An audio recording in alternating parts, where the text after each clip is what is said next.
지난주에 예수님이 제자들에게 물어보셨죠. 너희는 나를 누구라 하느냐? 제자들이 뭐라고 말했어요? 주는 그리스도시요 살아계신 하나님의 아들이시니이다. 베드로가 그렇게 고백했어요.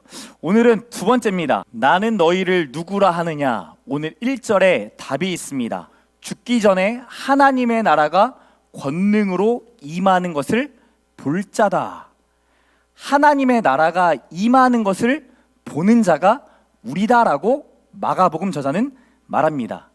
하나님께서 우리로 하여금 초월적인 세계로 초대하신다라는 거예요. 여러분, 초월적인 세계 경험해 보신 적 있습니까? 저도 여러분도 한 번씩은 경험해 봤을 거예요. 예를 들어 우리가 수련회에 갔을 때 수련회에서 기도하던 중에 갑자기 방언을 받는 경험들이 있으시죠? 이 수련회를 가면요, 방언이 터지는 것들을 보게 돼요.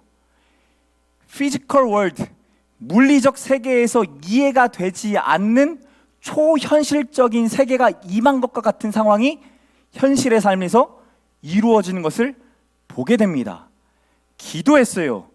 기도하는 것은 피지컬 월드예요. 물리적인 세계예요. 기도라는 것을 물리적인 세계 가운데 했더니 영적인 것, 초월적인 것, 메타피지컬 월드를 하나님이 경험케 하세요.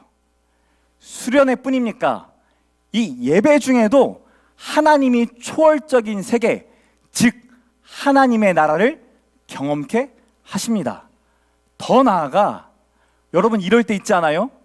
우연이라고 말하면 정말 말이 안 될 것 같은 상황과 환경, 만남을 경험할 때, 오늘 하루 밖에 나가서 어떤 사람을 만났는데 이 만남이 우연이 아니라 하나님의 계획이라 느껴질 때 있지 않으세요? 마치 나는 물리적 세상 가운데 살아가는데 우연의 연속이라고 느껴질 만한, 세상의 사람들은 이건 우연이라고 말할 만한 일들이 한 번, 두 번, 세 번, 네 번 연달아 일어나면 그때 우리가 깨닫게 되죠. 이 물리적인 세계 위에 초월적인 세계, 하나님의 나라가 있다. 저와 여러분은 초월적 세계를 살아가는, 하나님의 나라를 살아가는 그러한 특별한 자인 줄 믿으시기 바랍니다. 믿으십니까? 하나님의 나라가 임하는 것을 보는 자가 우리의 정체성이에요. 하나님의 나라가 임한다. 우연이 아니라 하나님의 철저한 계획 속에, 하나님의 통치 속에 내가 살아가고 있다는 것을 경험한다는 거예요. 여러분, 지난주에 올라온 설교를 보고 제가 섬겼던 교회 한 간사님이 연락을 주셨어요. 연락을 주시면서 그런 얘기를 하세요. 목사님, 이 설교가, 화요일 날 들었던 이 설교가 저의 삶에 너무나 강하게 와닿아요. 하나님이 말씀하시는 것 같아요. 그래서 목사님께 연락했어요. 하나님이 그 간사님의 마음을 말씀을 통해 만져주시니까 피지컬 월드, 우리가 사는 일상의 삶에서 하나님의 나라가 임했다라는 것을 경험하고 고백하는 거예요. 여러분, 지난주 살아가면서 사탄아 뒤로 물러가라, 이 말씀 가졌잖아요. 느꼈어요? 한 주간의 삶에서, 내가 살아가는 일상의 삶에서 하나님께서 나에게 말씀하시는 듯한, 사탄아 뒤로 물러가라, 강렬아 나보다 앞서지 마라 라고 하는 하나님의 마음이 깨달아지셨습니까? 너무나 많은 이슈들이 여기저기 터지다 보니까 그것 갖고 기도하면서 살아가는 것만으로도, 그냥 그것 가지고 버티고 살아가는 것만으로도 너무나 어려운 거예요. 제 물리적 삶은 그래요. 이 물리적 삶 위에 하나님이 저에게 말씀하세요. 불안해하고 두려워하고 염려하는 저에게 말씀하세요. 강렬아 뒤로 물러가라. 강렬아, 지금까지 내가 너보다 앞서서 행하고 있지 않았냐? 근데 왜 계속 앞서가고 싶어 하냐? 왜 계속 네가 뭔가를 해서 성도들의 마음을 감동시키는 자가 되고 싶어 하냐? 감동은 누가 하셔야 되는데? 하나님이 하셔야 되는데. 신기하게요, 교회 사역도 더 많이 해야 될 것 같은데 신기하게도 이 공간 대관도 많이 되는 거 아세요? 저는 안 하고 싶은데 8시에 빌리겠다고 연락이 와요. 7시에 빌리겠다고 전화 와요. 나 누구 만나러 가야 되는데 뭐 해야 되는데 이 공간을 이용하겠다라는 사람들이 점점점 많아져요. 그러니까 제가 더 부담이 돼요. 안 하고 싶은데, 나 혼자 8시 이후에 안 나오고 싶은데, 나도 8시에 집에 들어가서 쉬고 싶은데 왜 나를 계속 일로 부르실까? 근데 저를 부르시더니 현준이를 불러주셨어요. 화요일날 저녁에 현준이를 불러주시고 현준이와 함께 이런저런 이야기를 하다가 현준이가 저에게 이 얘기하는 거예요. 목사님, 카톡으로도 말하고 싶었지만 얼굴을 보고 말하고 싶었어요. 목사님이 계셔서 고마워요. 저 연기하는 거 아니에요? 감동이었어요, 진짜. 목사님이 존재해 주셔서, 목사님이 이곳에 계셔서 감사해요. 하나님의 음성으로 들려요. 이강열 목사가 뭘 하지 않았음에도 불구하고 하나님께서 현준이의 마음에 찾아가 주셔서 하나님의 마음을 이식시켜 주시고 하나님의 나라가 우리 공동체 안에 있다라는 것을 고백하게 하세요. 오늘 본문을 보면요, 변화산 사건의 이야기입니다. 예수님이 제자 3명을 데리고 변화산, 높은 산으로 올라가세요. 그 3명의 제자 이름이 2절에 나오죠. 누구죠? 베드로와 야고보와 요한. 예수님의 수제자라고 하는 이 3명의 사람을 데리고 예수님께서 높은 산으로 올라가십니다. 높은 산으로 올라갔어요. 올라갔는데 함께 가셨던 예수님이, 내 옆에 계셨던 예수님이 갑자기 변형되었다라고 성경은 말씀합니다. 여러분, 상식적으로 생각해 봅시다. 여러분과 제가 높은 산을 올라갑니다. 높은 산을 올라가다 보면 1시간 정도 올라가다 보면 걸치고 있던 옷들이 얼마나 거추장스러워요. 하나씩 벗고 싶죠. 왜요? 땀이 나니까. 상식적으로 땀이 나요. 1시간, 2시간, 3시간 올라가면 어떻게 돼요? 속옷까지 젖기도 해요. 높은 산에 올라간다고 생각해 보면. 그러면 내가 입었던 옷의 색깔들이 원감의 색으로 더 뚜렷해지겠죠. 근데 오늘 성경에서는 예수님의 옷이 어떻게 되셨다고요? 광채가 났대요. 빨래해서 희어지게 할 수 없을 만큼 하얘졌대요. 말도 안 되는 역사가 일어나고 있는 거예요. 일상의 삶에서 초월적인 하나님의 임재가 경험되고 있다라는 거예요. 이것도 놀라운데 본문에 보니까 예수님이 누구와 누구랑 대화를 하시죠? 4절에 보세요. 누구랑 누구? 엘리야와 모세가 나옵니다. 엘리야와 모세, 베드로와 야고보와 요한은 본 적이 있었을까요? 없죠. 구약의 인물이에요. 모세가 어떤 자입니까? 이집트의 포로로 끌려있던, 이집트의 종살이를 하고 있던 이스라엘 백성을 출애굽시켰던 인생.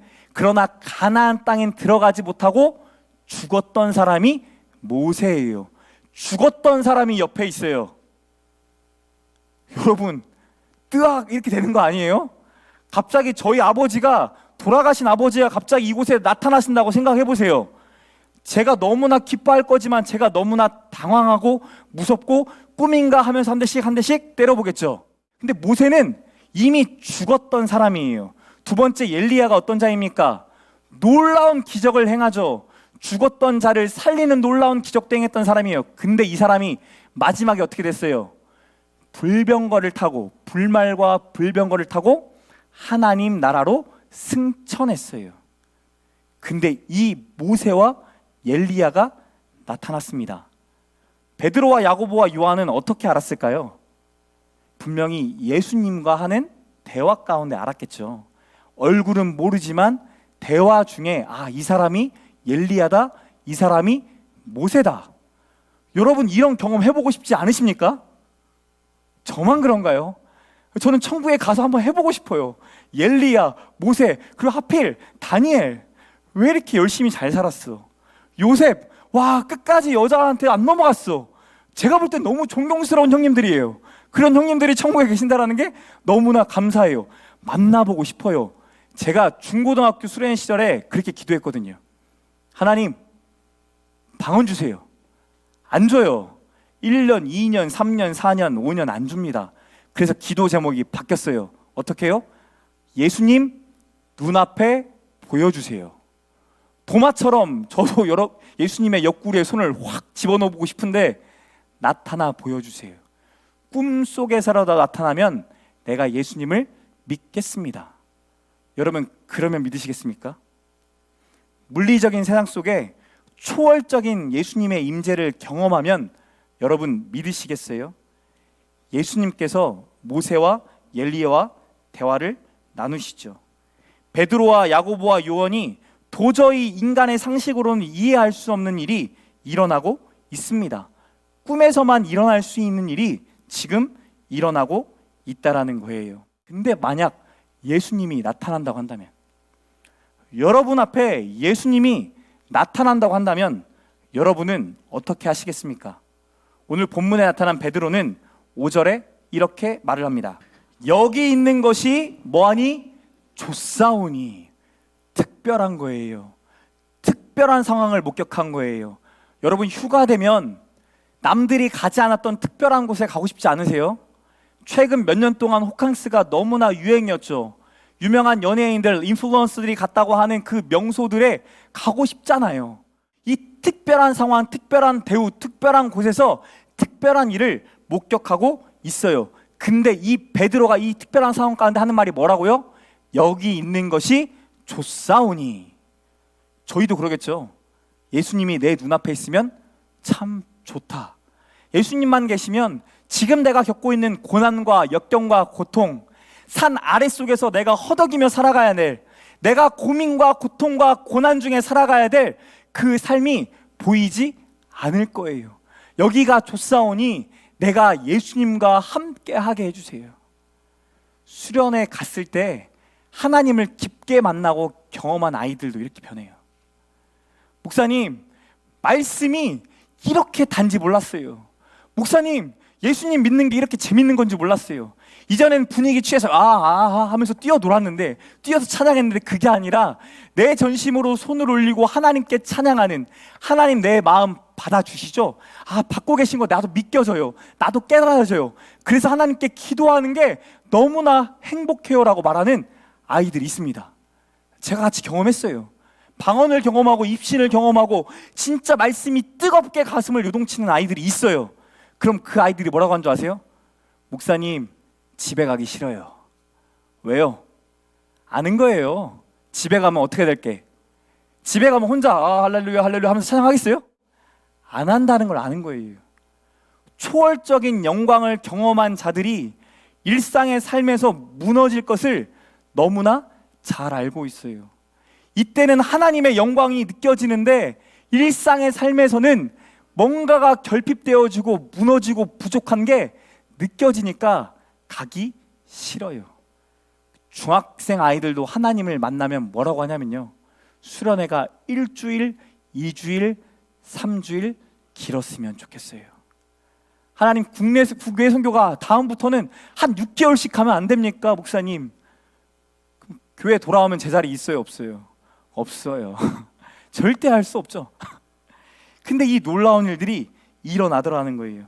근데 아이러니하게도 6절에 그들의 상태에 대해서 얘기합니다. 몹시 뭐하고? 무서워함으로 무슨 말을 하고 있는지 모르고 있다. 좋기는 좋은데 무서워요. 감정이 압도되어져 버렸어요. 놀라운 영광이 압도가 되어져 버려요. 압도가 되어져 버리니까 내 감정이 어떤지 잘 몰라요. 그래서 말로는 좋사오니 말하지만 두렵고 떨림이 우리 안에 있더라는 거죠. 초월적인 세계를 경험한다. 우리식 용어로 표현하면 은혜를 경험한다예요. 은혜를 받으면 얼굴이 달라져요. 하나님의 말씀이 매일매일 듣고 싶고 그 말씀이 살아 역사한다라는 것을 하루하루 경험하기 시작하니까 산 아래 내려가기 싫어요. 근데 오늘 본문에 보니까 예수님은 이 초월적인 세계, 초월적인 상태를 보여주시더니 오히려 산 아래로 제자들과 함께 내려갑니다. 왜요? 위에서 이루어졌던, 높은 산에서 이루어졌던 하나님의 나라를 어디에서도 이루어야 하기 때문에 산 아래에서도 이루어야 하기 때문에. 여러분, 신앙의 괴리가 느껴질 때가 언제입니까? 예배 드릴 때, 말씀을 드릴 때, 기도할 때, 찬양할 때, 이때는 뭔가 하나님 느껴지지 않아요? 하나님이 나랑 진짜 함께 하시는구나, 나보다 앞서 일하시고 우연이 아니라 계획 가운데 내가 진짜 살아가고 있구나 느껴지잖아요. 근데 예배 때는 그랬는데 막상 현실로 돌아오면 어때요? 괴리감이 너무 커요. 괴리감이 너무 커요. 자녀를 기르면서 이 괴리감이 너무 커요. 하나님의 나라가 교회만이 아니라 우리의 가정 가운데 이루어져야 한다, 이루어지도록 하셨다라고 주구장창 선포하는데 하나님의 나라가 임한 가정을 봅니까? 아니면 사탄들이 뒤로 물러가야 될 상황들이 보입니까? 일상의 하루하루의 삶에서 내가 무너져갈, 은혜가 사라져버리고 약속이 기억나지 않을 그럴 상황들이 계속 보여져요. 그렇다고 한다면 변화산 위에서 봤던 하나님의 그 영광이 우리가 살아가는 삶의 터전 안에서도 이루어지려면 어떻게 해야 할까요? 첫 번째, 그의 말을 들어야 합니다. 산 아래로 내려왔어요. 산 아래로 내려오기 전에 구름 속에서 음성이 들립니다. 이는 내 사랑하는 아들이니 너희는 누구의 말을 들어라? 그의 말을 들으라. 예수 그리스도의 말씀을 들으라는 거예요. 초월적인 세계가 경험되기 위해서는 예수 그리스도의 말씀이 들려져야 돼요. 여러분, 부부관계를 더 돈독하게 하는 방법, 자녀와의 관계를 돈독하게 하는 방법이 뭡니까? 너무나 쉬운 거예요. 뭐죠? 듣는 거예요. 관계가 돈독해지고 쌓아가는데 중요한 것이 듣는 거예요. 듣는다. 내 자녀가 나를 듣는다, 나를 인격적으로 대한다, 나를 존재 자체로 느낀다라는 거예요. 듣는 게 잘 돼요, 안 돼요? 안 돼요. 지난주 들었던 말씀이 여러분 잘 들렸습니까? 일주일의 삶을 살아가면서 잘 들렸습니까? 하나님의 약속의 말씀이 하루하루 살아가면서 잘 들리십니까? 안 들려요. 안 들리면 행할 수가 없어요. 안 들리면 내가 원하는 대로 행하게 되어 있어요. 예수님이 내려오시면서 자신의 죽음과 부활에 대해서 말씀을 하십니다. 내가 죽을 거고 다시 살아날 거다. 그러니까 제자들의 입장에서 이해가 안 되는 거예요. 죽었다 살아나는 또 다른 초월적인 세계에 대해서 얘기하고 계신 거잖아요. 죽었다 살아난다, 초현실적인 세계에서 일어나는 그 일을 예수님이 하시겠다라고 말씀하시죠. 그러니까 제자들이 질문을 해요. 어떻게 죽었다가 살아나냐? 저게 어떻게 가능하냐라고 자기들끼리 이야기하다가 이런 말을 합니다.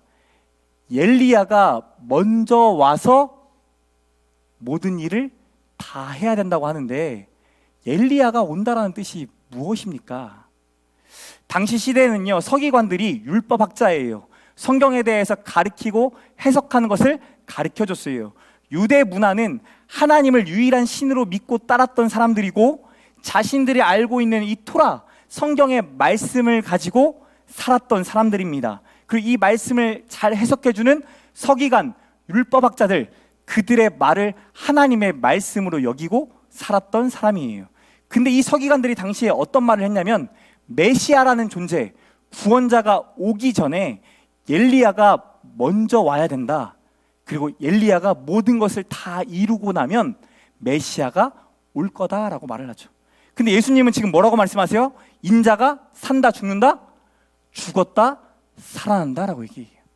엘리야가 오는 건 맞다. 근데 엘리야도 와서 고난을 받고 나 인자도 고난을 받아야 된다.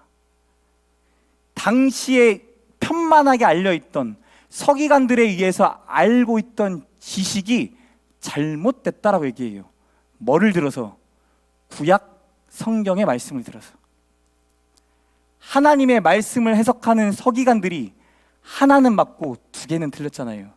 예수님은 오히려 틀렸던 그 두 가지를 지적하시면서 오히려 예수 그리스도 인자, 구원자, 메시아는 엘리야가 오고 고난을 받고 자신도 고난을 받는 중에 임한 다른 거예요. 서기관들이 그렇다면 왜 그렇게 말을 꼬았을까요? 자신들이 가지고 있는 신학, 이 신학이 무너지면 유대 사회가 요동쳐요. 여러분, 프레임이란 얘기를 하죠.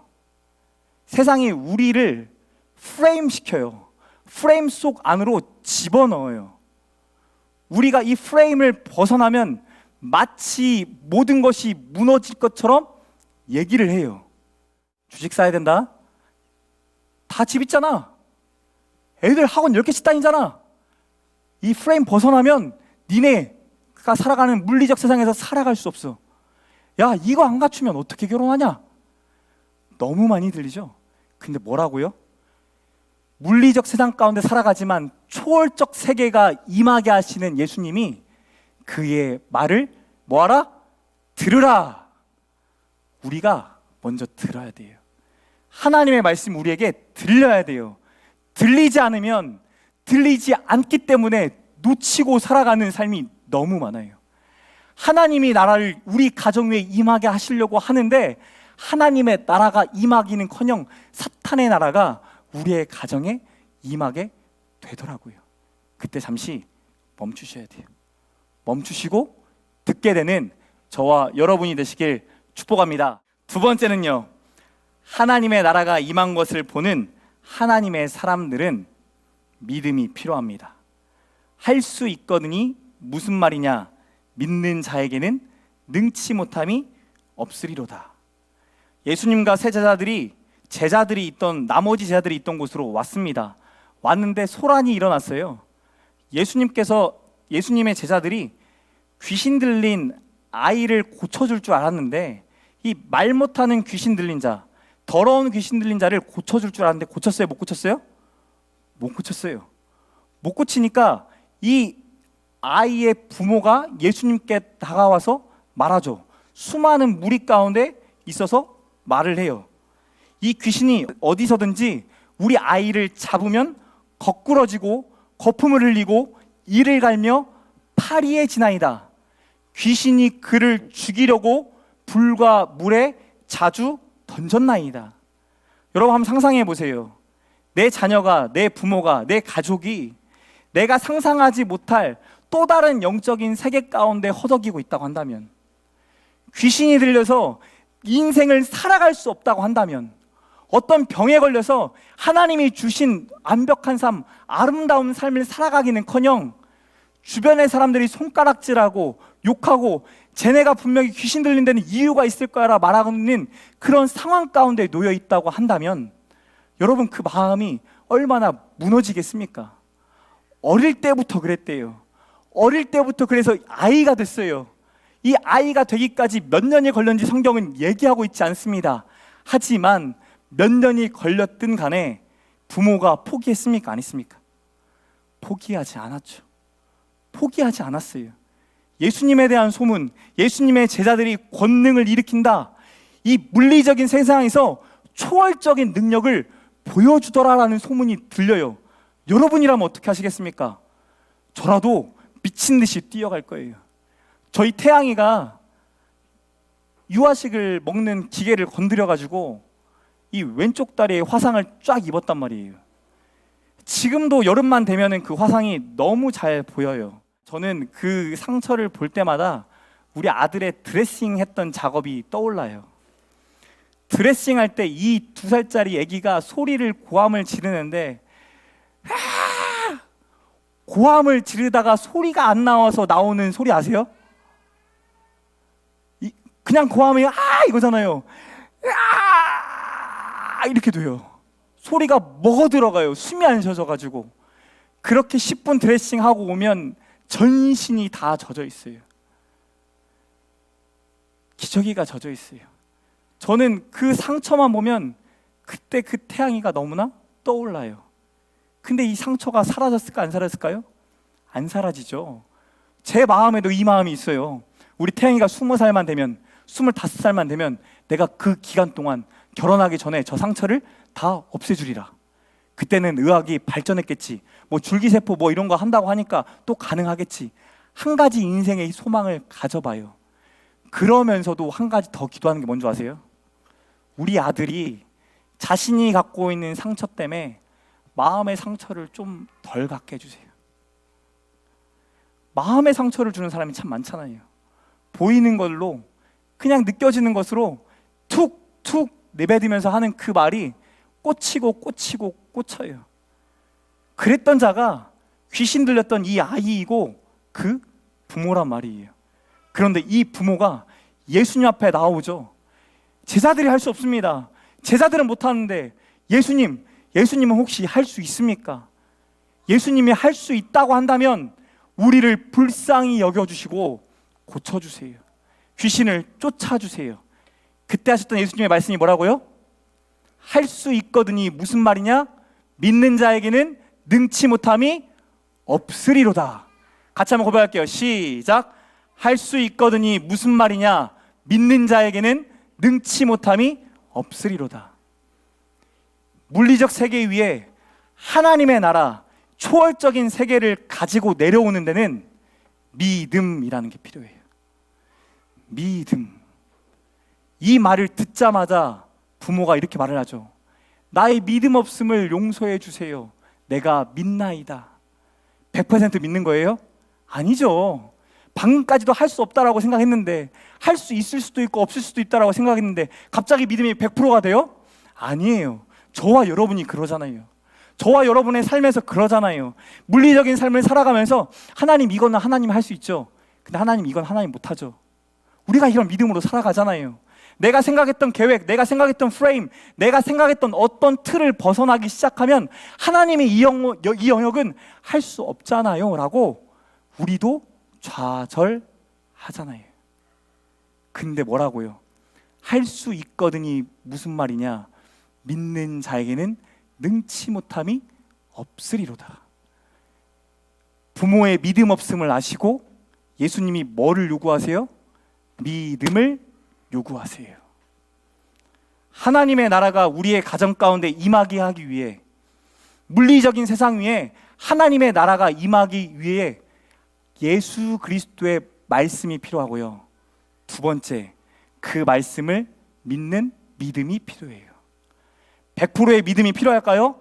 100%의 믿음이 필요하겠죠. 근데 오늘 본문에 보니까 100%가 아니어도, 강렬아, 지금 이 시점이 믿음이 필요한 시점이야. 지금 이 타이밍이 믿음으로 하나님께 나와야 될 때야 라고 말씀하실 때 내가 믿나이다 고백하는 저와 여러분이 되시길 축복합니다. 하나님의 나라가 임한 것을 보게 될 거예요. 믿음으로 나아가니까 보게 돼요. 믿음으로 한 발짝 나아가니까 보게 돼요. 마지막 세 번째, 그럼 믿음이 있는 우리에게 요구하시는 게 뭘까요? 옆 사람 봅시다. 기도를 요구하십니다. 제자들이 묻죠. 왜 자신들은 하늘의 권능, 예수 그리스도를 통해 권능을 받았는데 왜 우리의 권능으로는 하지 못했습니까? 예수님의 대답이 기도 외에는 이런 유가 나갈 수가 없다예요. 기도는 누구를 바라보는 거죠? 하나님을 바라보는 거예요. 우리는 하나님 앞에 엎드리나 우리의 시선과 마음과 중심은 하나님을 향하는 거예요. 기도는 내가 할 것을 기대하는 게 아니라 하나님이 하실 것을 기대하는 거예요. 물리적인 영역에서 우리가 열심히 살아가야 합니다. 내가 할 수 있는 영역에서는 내가 최선을 다해, 열정을 다해, 열심을 다해 살아가야 됩니다. 물리적인 일도 감당할 수 있는 일임에도 불구하고 그 물리적인 일들이 무거움으로 다가올 때가 많아요. 근데 초월적인 일들이 경험되어질 때는 감당이 되십니까? 안 돼요. 뭐 하는 거예요? 초월적인 영역을 담당하시는 하나님께 나아가는 거예요. 그게 기도예요. 방언 기도를 해야만 하나님이 기뻐하십니까? 기도의 시간이 많아야만 하나님 기뻐하십니까?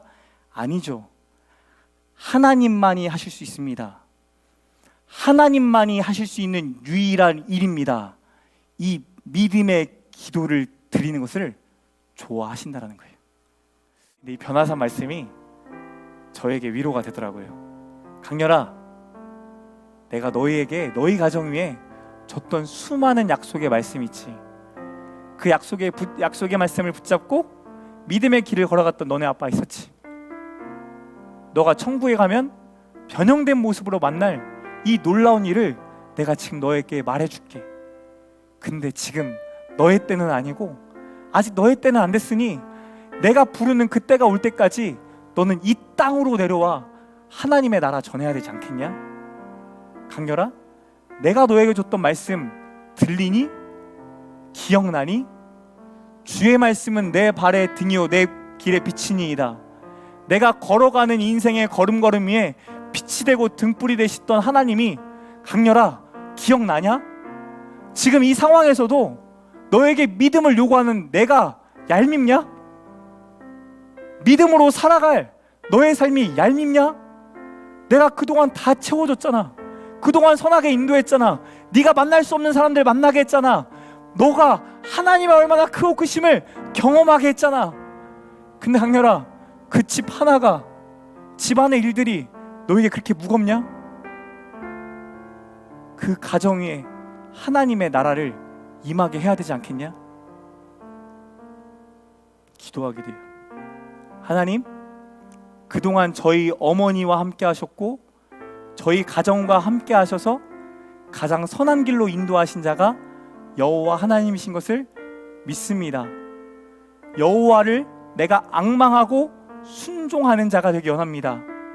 하나님, 지금 저도 100%의 믿음은 아닙니다. 근데 이 작은 믿음이라도 하나님 받아주셔서 초월적인 세계 하나님의 나라를 경험하게 해주세요. 기도하게 돼요. 마음이 평안해져요. 하나님이 하실 일이 기대가 돼요. 같이 한번 기도하실게요. 같이 한번 기도하실 때 여러분의 삶에 하나님의 나라가 임하길 원하세요. 이 예배의 현장을 통해서, 수련을 통해서 우리가 모이는 삶의 현장 속에서 하나님의 놀랍고 신비한 영적인 일들을 하나님이 우리로 하여금 경험하기 원하세요. 그리고 우리가 생각할 수 없는 방식으로 하나님이 일하셔서 우리가 뭐라고 고백하죠? 나의 계획보다 하나님의 계획이 크다. 나의 한계를 넘어서는 자가 하나님이시다. 그 하나님이 저와 여러분의 삶 위에 하나님의 나라를 세우기 원하십니다. 믿으십니까? 믿어보자고요. 1%의 믿음이라도 있으면 믿어보자고요. 물질 때문에가 아니라, 관계 때문에가 아니라, 보여지는 세상의 프레임 때문에가 아니라 그 프레임을 넘어서 우리에게 말씀의 영원한 약속을 주셨던, 영원한 진리 되신 그 말씀을 주셨던 예수 그리스도를 믿음으로 산 아래로 내려가 보자고요. 그리고 같이 기도해봐요. 하나님, 이 삶의 영역 위에 하나님의 나라를 세워 주시옵소서. 나의 손을 넘어간 이 영역 위에 하나님의 손이 경험되게 하여 주시옵소서. 우리 주여 한번 외치고 같이 기도하시겠습니다. 주의 이름 찾습니다. 주여.